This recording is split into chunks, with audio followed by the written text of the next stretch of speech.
释迦牟尼佛传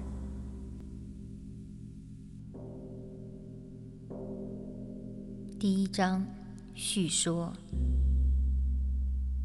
我们要想了解一个宗教的教法，以及一个宗教是否为我们的人生所需要，那我们一定要先了解这个宗教的教主，他的人格智慧是否值得我们崇拜信奉，以及我们崇拜信奉了他是否真能指示我们解脱人生的烦恼痛苦。这是我们信仰宗教首先需要解决的课题。因为我们信仰宗教不单是为了追求精神上的暂时寄托，心灵上的安慰，最高的目的是为了离苦得乐，了脱生死。所以当我们信仰宗教的时候，就要首先知道他的教主是否有历史可考，人格是否已臻完美之境，自信是否已经清净，本身是否已经解脱，这些问题都不容许我们忽视。佛教教主释迦牟尼佛出生在公元前564年的4月初8，诞生的地点就是被称为4大文明古国之一的印度，这在中外历史上均有记载。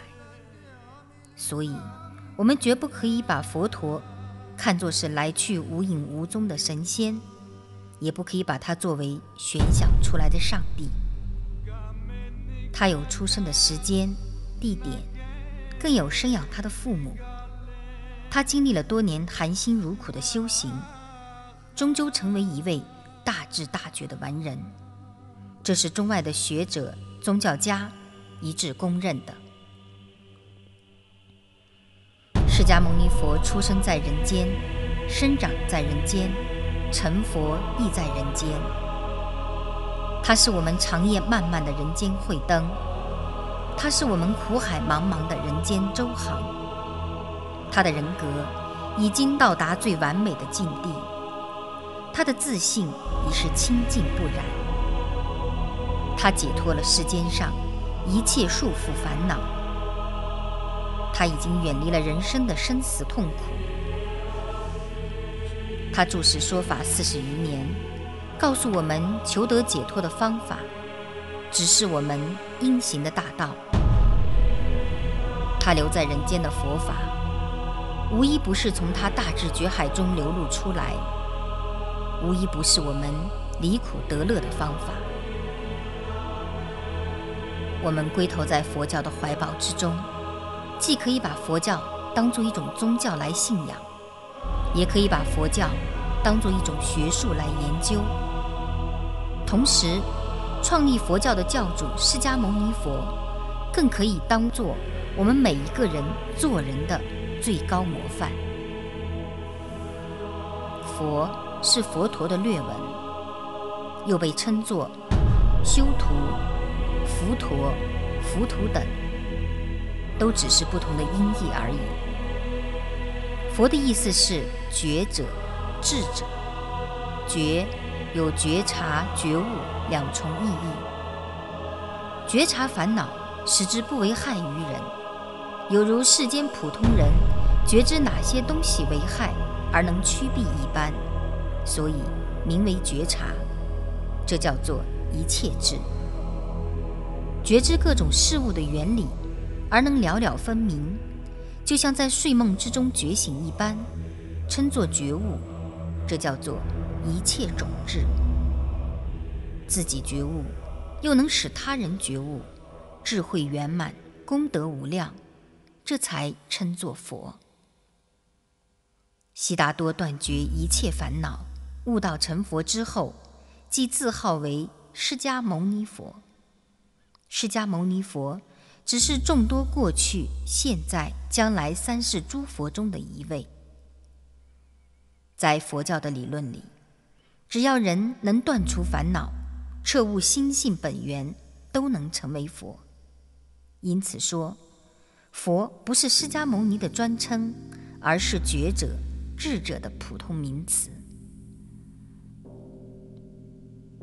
释迦牟尼佛成佛之前及成佛之后，都动辄称过去佛如何如何，可见他并不是想要独霸这个佛的名称，而是悲悯世上陷入种种痛苦中的人类，用如来的智慧劝诱众生，使之觉悟世间一切现象的无常，从而修习至高无上的佛道，以致脱离生死的苦海，抵达极乐世界的彼岸。为什么悉达多成道后称释迦牟尼佛呢？释迦在汉语里被译作能仁，既能以仁爱之心来怜念人生，也就是佛教所说的大慈大悲心。佛能够给众生以安乐，能够救拔众生的痛苦，以大慈大悲之心去救度众生，这就是佛陀所具足的悲德。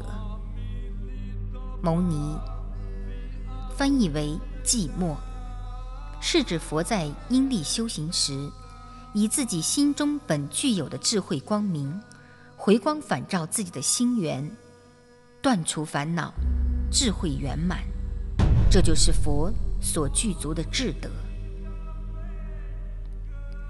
佛具有能仁寂寞、自利利他的智德与悲德，所以他的名字就叫释迦牟尼佛。为什么释迦牟尼佛具有如此具足的智德与悲德呢？根据佛经记载，在无量数劫以前，释迦牟尼佛的前身修行有巨大功德，因此在这一世得以彻悟心源，断除烦恼，成为觉者和智者。在这一世的悉达多太子是释迦牟尼佛的最后一生，他不再转生，从此之后他就成为了功德智慧圆满的人天导师。释迦牟尼佛成道之后，他观察到一切众生都具有智慧种子，只因妄想执着将这些种子的本来面目遮蔽住了，因此而堕入世间烦恼爱欲的漩涡之中，饱尝种种痛苦而不能自拔，所以不能成佛，抵达智慧的彼岸。释迦牟尼佛是伟大的圣人，释迦牟尼佛菩提树下睹明心悟道，一句话道破天机。奇哉奇哉，一切众生皆具如来智慧德相，唯以妄想执着而不能证得。若离妄想，一切智自然智，即得现前。这一句话翻译的版本很多，意义都是一样的。释迦佛告诉我们：奇哉奇哉，一切众生皆具有如来智慧德相。释迦佛告诉我们，不能证得的原因是唯以妄想执着。释迦佛告诉我们如何证得：若离妄想，一切智自然智，即得现前。释迦牟尼佛睹明心悟道，成就后的第一句话就把三藏12部经讲完了。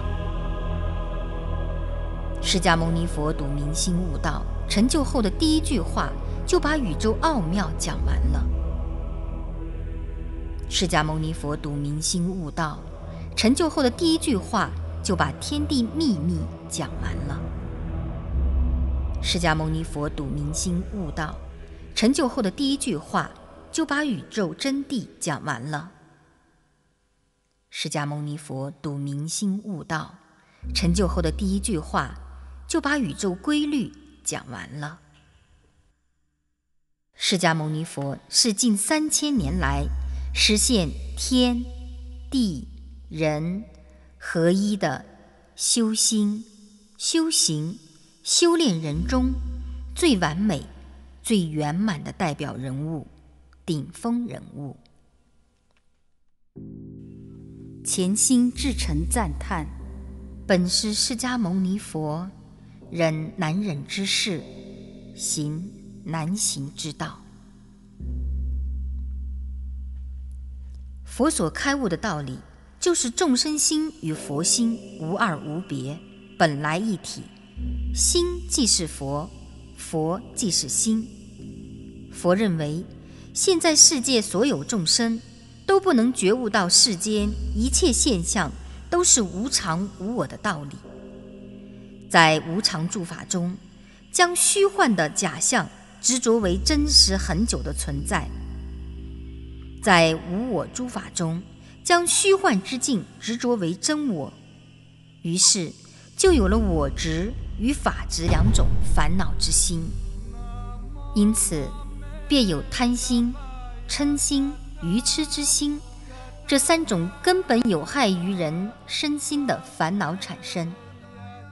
这三种烦恼对人的毒害如此之深，它蒙蔽人的真如之性，遮掩觉悟道体的智慧之心，因此众生便永远沦于无常的苦海，无法得道成佛。然而众生是否永远不能悟道成佛了呢？其实也不尽然。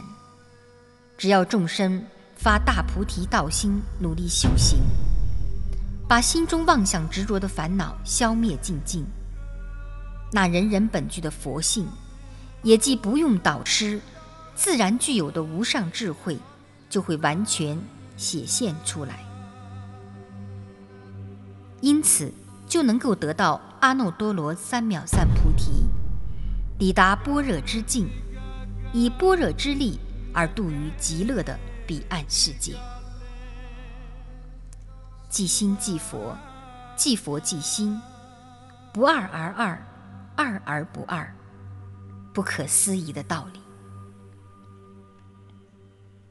法华经说，心佛即众生，是三无差别，说的是心、佛以及众生。虽然看起来是三个不同的名词，有三种不同的差别，其实就其实体而言，是三位一体的。这里说的心，是指真如妙心。十方诸佛修行得道，就是证得了真如妙心，这就叫做成佛。凡人们迷了这个真如妙心，就叫做众生。佛的真如妙心，应当在众生的一言一行、一动一静中去寻求。因为众生人人具有这个真如妙心，依此真心来修行，将来功德圆满，智慧超胜，就一定会成佛了。即心即佛，众生的修行其实就是修心，只要将心修好了，才能成为真正的佛。古人说，佛在灵山莫远求，灵山只在我心头。人人有个灵山塔，好向灵山塔下修。这句话说的就是这个道理。佛教宣传大慈大悲，救苦救难，普度众生，离苦得乐。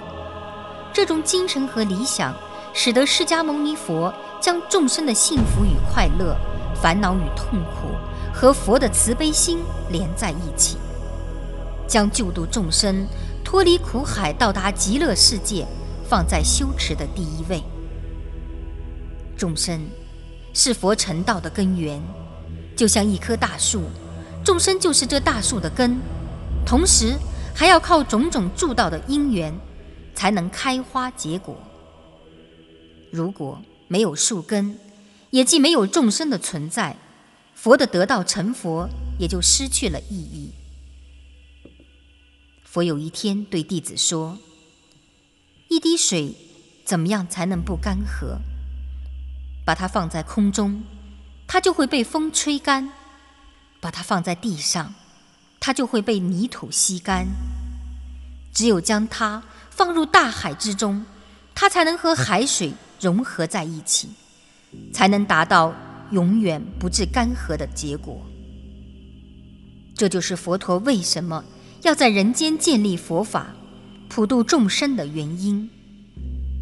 离开了众生，佛也就不存在了。释迦牟尼佛有10大名号，又称如来10号、10种通号。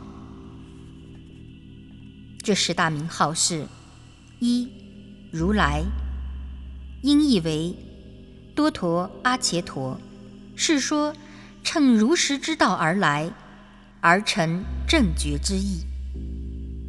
二、应供，音译阿罗汉，意指应受人天之供养。